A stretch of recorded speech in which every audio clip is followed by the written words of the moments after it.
तो आज हम भारतीय संगीत की विशाल और बहुत ही गहरी दुनिया में उतर रहे हैं। जी। हमारे सामने जो ये स्रोत हैं, ये कुछ मतलब किसी विस्तृत अध्ययन सामग्री के हिस्से जैसे लगते हैं। हाँ। और हमारी कोशिश यही रहेगी कि इनमें जो ज्ञान है, जो नजरिया है, उसके सबसे जरूरी पहलुओं को सामने लाएं। बिल्कुल। हम भारतीय संगीत की जड़ें कहाँ हैं, इसकी मुख्य शैलियाँ कौन सी हैं, जैसे शास्त्रीय और लोक, और कुछ जो बुनियादी अवधारणाएं हैं, और हाँ, इसकी जो क्षेत्रीय विविधता है उसे समझने की कोशिश करेंगे। और ये समझना बहुत जरूरी है, जैसा कि ये स्रोत भी इशारा करते हैं कि भारतीय संगीत सिर्फ मतलब मनोरंजन का साधन नहीं है। हाँ। ये हमारी संस्कृति का, हमारे इतिहास का, हमारी आध्यात्मिकता का और यहाँ तक कि हमारे रोजमर्रा के जीवन का भी एक, आप कह सकते हैं, अभिन्न हिस्सा है। सही। ये आवाज़ों की एक ऐसी दुनिया है जो हजारों सालों में बनी है, विकसित हुई है और आज भी वो लगातार बदल रही है। तो चलिए इसी विकास यात्रा की शुरुआत से शुरू करते हैं। ये जो शब्द है संगीत, इसका मतलब क्या सिर्फ गाना ही है? क्योंकि स्रोत कुछ और कह रहे हैं। हाँ, ये एक आम धारणा है, लेकिन संगीत शब्द का दायरा असल में इससे कहीं ज्यादा बड़ा है। अच्छा। हमारे स्रोत बताते हैं कि ये 3 कलाओं का संगम है: गीत यानी गायन, वादन यानी साज बजाना और नृत्य। ओ, नृत्य भी। जी हाँ, नृत्य भी। इन तीनों के मिले जुले रूप को ही प्राचीन भारत में संगीत कहा गया है। और दिलचस्प बात यह है, जैसा स्रोतों में लिखा है, कि इसे ललित कलाओं में सबसे ऊंचा दर्जा दिया गया है, सर्वश्रेष्ठ माना गया है। सर्वश्रेष्ठ, वाह, ये तो अपने आप में बहुत बड़ी बात है। अच्छा, तो इसकी जड़ों की बात करें तो एक स्रोत में नारद मुनि का जिक्र है कि वो पृथ्वी पर संगीत लाए। ये तो हुई पौराणिक मान्यता, है ना? सही कहा। ये एक बहुत लोकप्रिय कथा है जो संगीत के दिव्य स्रोत की तरफ इशारा करती है। लेकिन अगर हम ठोस ऐतिहासिक सबूत देखें जो इन स्रोतों में भी दिए गए हैं, तो वो भी कुछ कम कमाल के नहीं है। जैसे सिंधु घाटी सभ्यता जो हजारों साल पुरानी है, उसकी खुदाई में मिली वो प्रसिद्ध कांस्य की नर्तकी की मूर्ति। हाँ, वो तो है। या फिर मोहरों पर वीणा जैसे वाद्य यंत्रों के चित्र। ये सब क्या दिखाते हैं? यही कि भाई संगीत और नृत्य उस समय की जो उन्नत सभ्यता थी उसके जीवन का भी हिस्सा थे। मतलब ये जड़ें वाकई बहुत बहुत गहरी हैं। और फिर वैदिक काल का भी जिक्र आता है। स्रोतों में ऋग्वेद का उल्लेख है जिसमें मृदंग, वीणा, बांसुरी, डमरू जैसे साजों के नाम मिलते हैं। बिल्कुल, वैदिक काल में संगीत का महत्व और भी बढ़ा। ऋग्वेद के कुछ सूक्तों को शायद संगीत के साथ गाया जाता था। लेकिन सामवेद को तो भारतीय संगीत का उद्गम ही माना जाता है। हाँ, सामवेद का नाम तो सुना है। इसके मंत्रों को एक खास लय और सुर ताल के साथ गाने की परंपरा थी, जिसे सामगान कहते थे। ये सिर्फ कोई धार्मिक रस्म नहीं थी, ये सुरों का एक व्यवस्थित प्रयोग था। और तो और, सामवेद का एक उपवेद है गंधर्ववेद। गंधर्ववेद है? तो ये तो हुई ऐतिहासिक पृष्ठभूमि। अब संगीत के कुछ तकनीकी पहलुओं पर आते हैं। स्रोतों में स्वर, श्रुति और सप्तक जैसे शब्द बार बार आ रहे हैं। इन्हें थोड़ा आसान भाषा में समझाएंगी? जरूर। इन्हें आप भारतीय संगीत की मतलब बुनियाद कह सकते हैं। स्वर तो 7 मूल संगीतिक ध्वनियां हैं, सा रे गा मा पा धा नी, जैसे पश्चिम में नोट्स होते हैं। ठीक है। सप्तक इन्हीं 7 स्वरों का एक क्रम में समूह है, जैसे पश्चिम में ऑक्टेव होता है। लेकिन जो चीज भारतीय संगीत को बहुत खास बनाती है वो है श्रुति। श्रुति, हाँ, स्रोतों में लिखा है कि एक सप्तक में 22 श्रुतियां होती हैं। ये क्या है? क्या ये माइक्रोटोन है? हाँ बिल्कुल, आप इन्हें माइक्रोटोन कह सकते हैं। ये स्वरों के बीच के बहुत ही सूक्ष्म, बहुत महीन अंतर हैं। आप ऐसे सोचिए कि सा और रे के बीच सिर्फ एक नोट नहीं है, बल्कि कई छोटी छोटी सीढ़ियां हैं। अच्छा। ये 22 श्रुतियां वही सीढ़ियां हैं जिन पर हमारे 7 स्वर टिके होते हैं, और यही श्रुतियां हैं जो रागों को उनका खास भाव और रंग देती हैं। एक ही ग स्वर किसी राग में थोड़ा ऊंचा लग सकता है, किसी में थोड़ा नीचा, और ये जो सूक्ष्म अंतर है ना, यही उस राग की आत्मा को बनाता है। ये सिर्फ कोई तकनीकी बात नहीं है, ये भाव पैदा करने का जरिया है। समझ गया। यानी ये 22 श्रुतियां सिर्फ गणित नहीं, बल्कि संगीत के जो भावनात्मक असर हैं उसका रहस्य हैं। कमाल है। चलिए इस बुनियाद पर बनी 2 विशाल इमारतों की बात करते हैं, हिंदुस्तानी और कर्नाटकी संगीत। स्रोत बताते हैं कि ये भारत की 2 प्रमुख शास्त्रीय संगीत पद्धतियां हैं। ये अलग कैसे हुई? देखिए, ये विभाजन मुख्य रूप से भौगोलिक और ऐतिहासिक विकास का नतीजा है।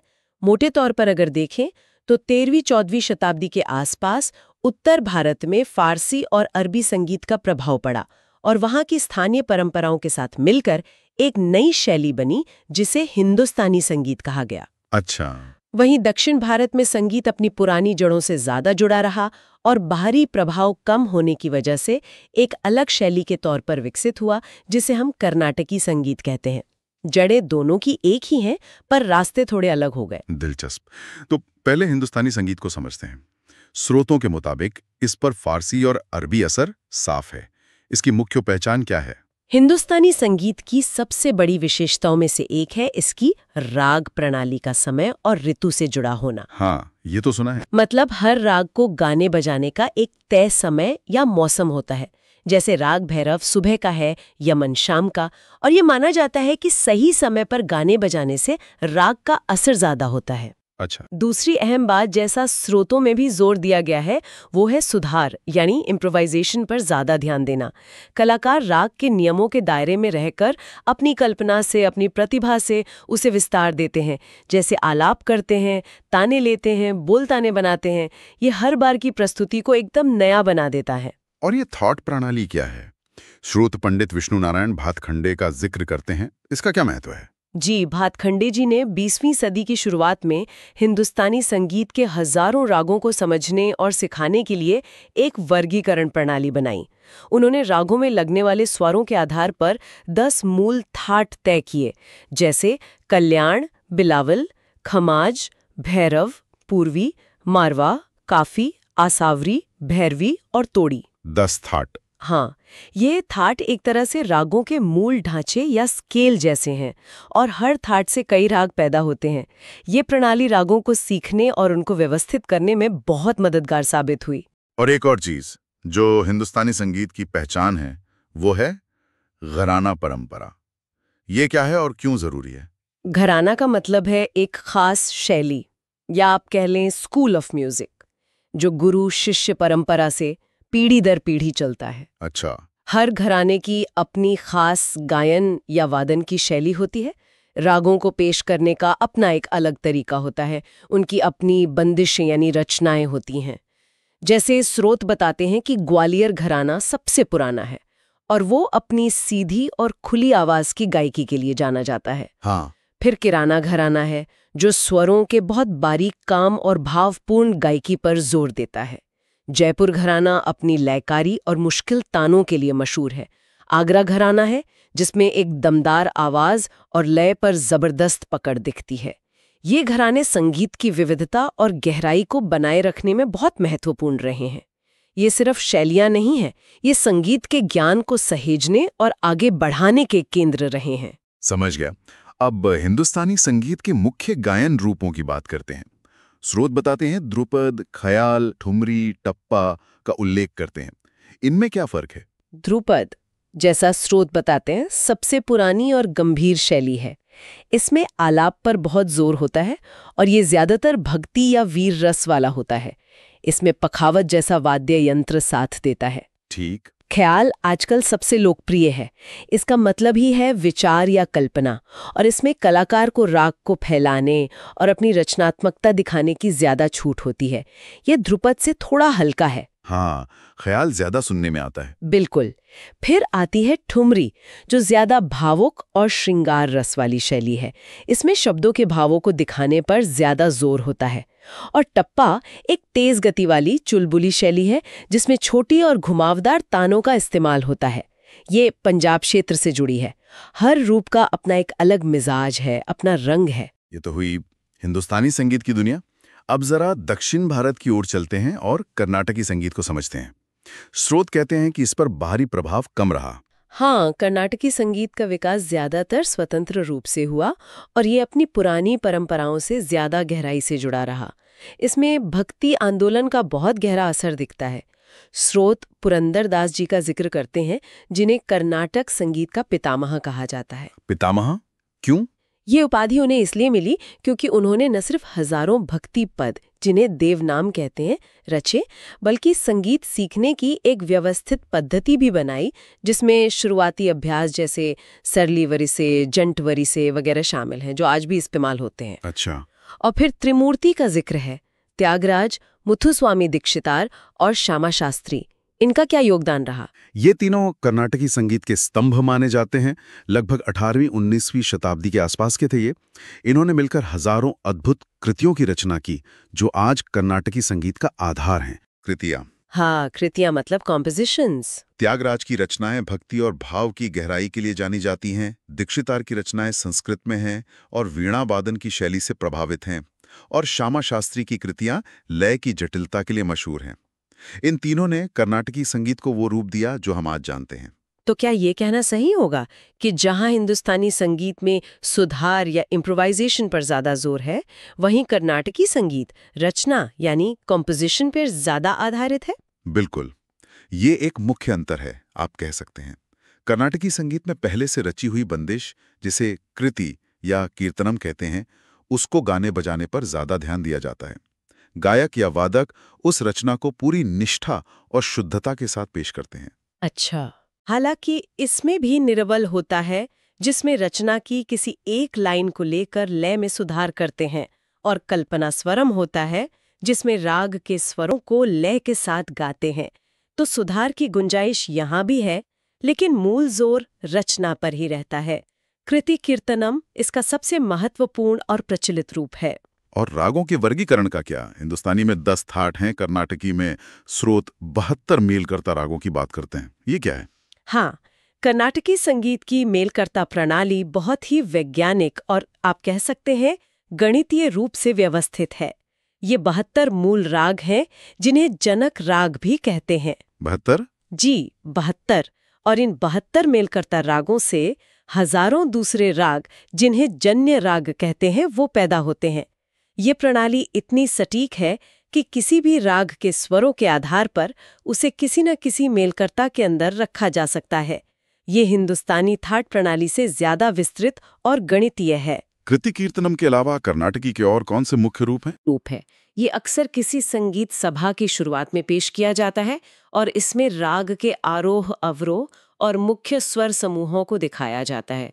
ये अभ्यास के लिए भी बहुत अच्छा है। ठीक है।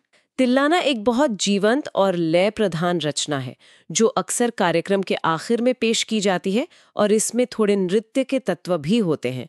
और जावड़ी एक हल्की और श्रृंगारिक रचना है, जो कुछ हिंदुस्तानी ठुमरी जैसी होती है। तो कुल मिला के हिंदुस्तानी और कर्नाटकी संगीत दोनों की जड़ें तो एक ही हैं, लेकिन प्रस्तुति में फर्क है, सुधार बनाम रचना पर जोर अलग अलग है, राग वर्गीकरण अलग है, थाट बनाम मेलकर्ता, वाद्य यंत्र भी अलग हैं, जैसे उत्तर में सितार, सरोद, तबला और दक्षिण में वीणा, मृदंगम, घटम, और कुछ शब्दावली में भी भिन्नताएं हैं। आपने बिल्कुल सही संक्षेप किया। दोनों ही पद्धतियां अपने आप में पूरी हैं, समृद्ध हैं और बहुत गहरी हैं। ये भारत की सांगीतिक विविधता का एक शानदार उदाहरण है। एक में विस्तार और कल्पना की उड़ान है, तो दूसरे में रचना की शुद्धता और भक्ति का भाव ज्यादा है। शास्त्रीय संगीत की इस गहराई के बाद अब हम उस संगीत की ओर बढ़ते हैं जो शायद ज्यादा लोगों के जीवन का हिस्सा है, भारत का लोक संगीत। श्रोत इसे समुदाय आधारित और रोजमर्रा की जिंदगी से जुड़ा बताते हैं। हाँ, लोक संगीत तो जमीन से जुड़ा संगीत है। ये किसी एक इंसान की रचना नहीं होती, बल्कि पूरे समुदाय की भावनाओं, उनके अनुभवों और उनकी परंपराओं की आवाज है। ये पीढ़ी दर पीढ़ी बस जुबानी तौर पर चलता है। इसके कोई लिखे हुए शास्त्र कम ही मिलते हैं। अच्छा? इसका संबंध खेतों में काम करने से लेकर त्योहार मनाने, शादी ब्याह, बच्चे के जन्म, मौसम बदलने तक, मतलब जीवन के हर पहलू से होता है। इसकी भाषा सीधी सादी होती है, आम बोलचाल वाली, और धुनें ऐसी होती हैं जिन्हें आसानी से गाया गुनाया जा सके।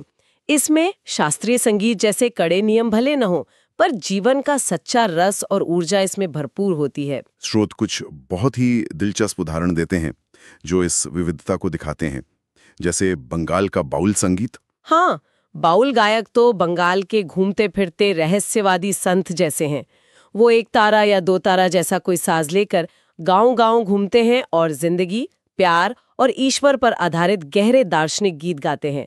उनका संगीत बहुत सहज और सीधा दिल को छूने वाला होता है। ये सिर्फ मनोरंजन नहीं, एक तरह का जीवन दर्शन है। और महाराष्ट्र की लावणी, स्रोत बताते हैं ये काफी ऊर्जावान शैली है। लावनी में जोश और श्रृंगार का मेल होता है। इसमें तेज ढोलकी की थाप पर नाच और गाना होता है। ये अक्सर तमाशा नाम के लोक नाट्य का एक अहम हिस्सा होती है। ये महाराष्ट्र की ग्रामीण संस्कृति का एक बहुत जीवंत रूप है, जिसमें कभी-कभी सामाजिक या राजनीतिक कटाक्ष भी सुनने को मिलता है। छत्तीसगढ़ का पंडवानी भी अनोखा लगता है, जिसमें महाभारत की कथा गाई जाती है। बिल्कुल।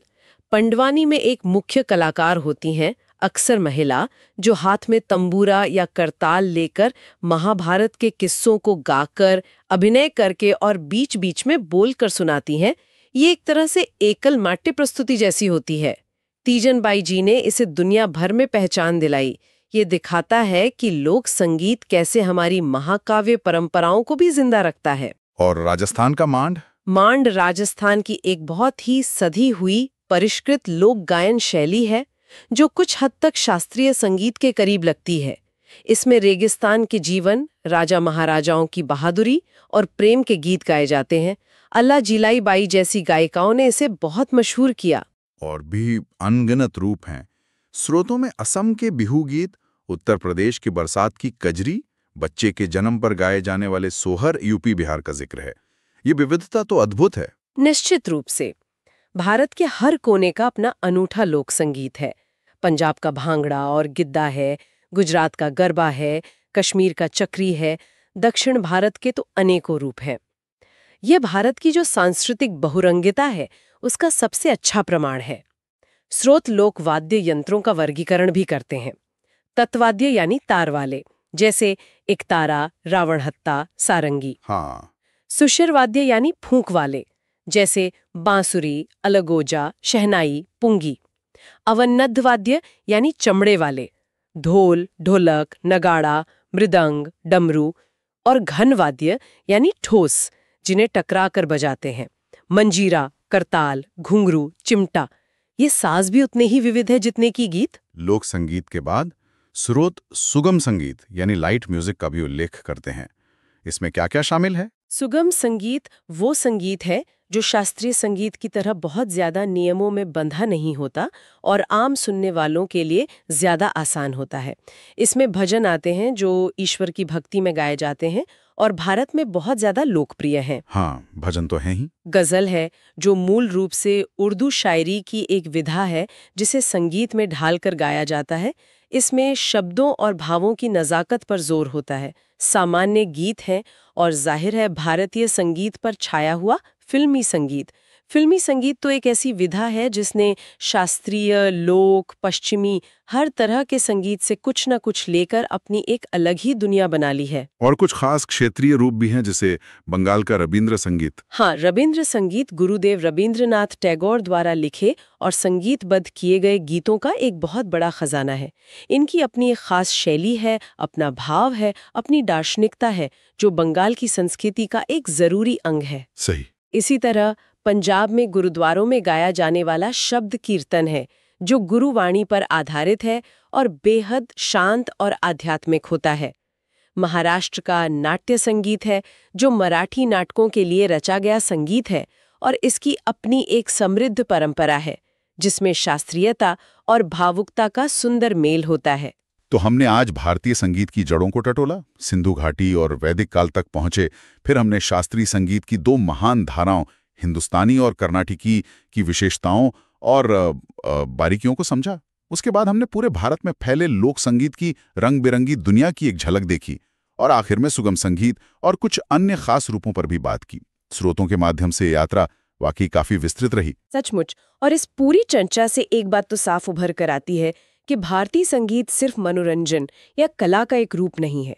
ये एक तरह से जीवन जीने का तरीका है, भावनाओं को व्यक्त करने का जरिया है और हमारी सामूहिक पहचान का प्रतीक है।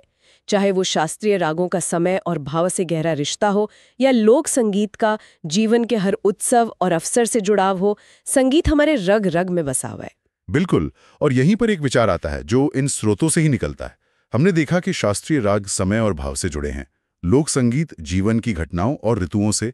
तो क्या ऐसा हो सकता है कि किसी खास तरह का भारतीय संगीत, अगर उसे ध्यान से सचेत होकर सुना जाए, तो वो न सिर्फ हमारे मूड को बल्कि हमारे समय के अनुभव या उसकी धारणा को भी प्रभावित कर सकता है?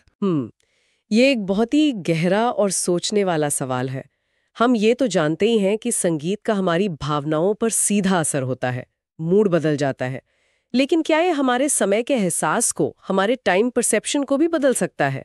रागों का खास समय पर गाया जाना, लोक गीतों का खास मौकों से जुड़ा होना कहीं ना कहीं इस तरफ इशारा तो करता है। हो सकता है सुबह का राग सुनने से दिन की शुरुआत अलग महसूस होती हो, या कोई विरह का गीत सुनने से लगे कि समय धीरे कट रहा है। इस पर निश्चित रूप से और सोचा जा सकता है। शायद यही भारतीय संगीत की असली शक्ति है। ये सिर्फ कानों को नहीं, हमारी पूरी चेतना को, हमारे पूरे अस्तित्व को छूता है।